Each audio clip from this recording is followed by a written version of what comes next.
భార్య విలువ ఎప్పుడు తెలుస్తుందో తెలుసా? భార్య పుట్టింటికి పోయినప్పుడు ఆమె విలువ తెలుస్తుంది. ఎలా తెలుస్తుందో చూడండి. కొంతమంది అనుకుంటారు భార్య పుట్టింటికి పోతే మస్తు సంతోషంగా ఉండొచ్చు, మనకేం కావాలన్నా అది వండుకోవచ్చు, ఫుల్గా తాగొచ్చు, తినొచ్చు, లేటుగా లేవచ్చు, ఎవడు అడిగేటోడు ఉండడు మనం అనుకుంటారు. కానీ అసలు మ్యాటర్ అప్పుడు అర్థమవుతుంది. అవి పొయ్యి ఎలా ముట్టియాలో తెలియదు, బియ్యం ఎన్ని గడగాలనో తెలియదు, ఒకటి పొయ్యి మీద వేస్తాడు, ఒకటి పొయ్యి కింద వేస్తాడు. ఆయనకి టైంకు మసి పట్టకూడదు, అంగి తీసి పడతాడు, ఆ అంగి కాలిపోతుంది, చెయ్యి కాలుతుంది, కింద పడిపోతుంది అన్నం. ఇవన్నీ బాధలు ఎందుకురా బాబు? పెళ్ళాం ఉన్నప్పుడు 4 ముచ్చట్లు దాన్ని ఖుషి చేసి మాట్లాడు, నీకు కమ్మగా వండి పెడుతుంది చాలు. కానీ ఎప్పుడు పుట్టింటికి పోతుందా, ఎప్పుడు చేయగాల్చుకుంటావా అని చూడకు, అది ఆలోచించకు.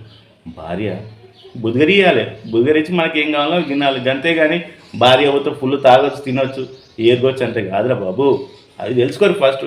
భార్య ఇనుప ముక్క లాంటిది, చూడనీకి గట్టి ఉంటుంది, కానీ మనం అయస్కాంతం లాంటి వాళ్ళం. మన మాటలతోని ఆ ఇనుప ముక్కట్లో గుంజుకొని భార్యను 4 ముచ్చట్లు మంచిగా మాట్లాడి మనకి ఏం కావాలన్నా వండుకొని తినొచ్చు. ఏమంటావు? అలా చేయండి హ్యాపీగా.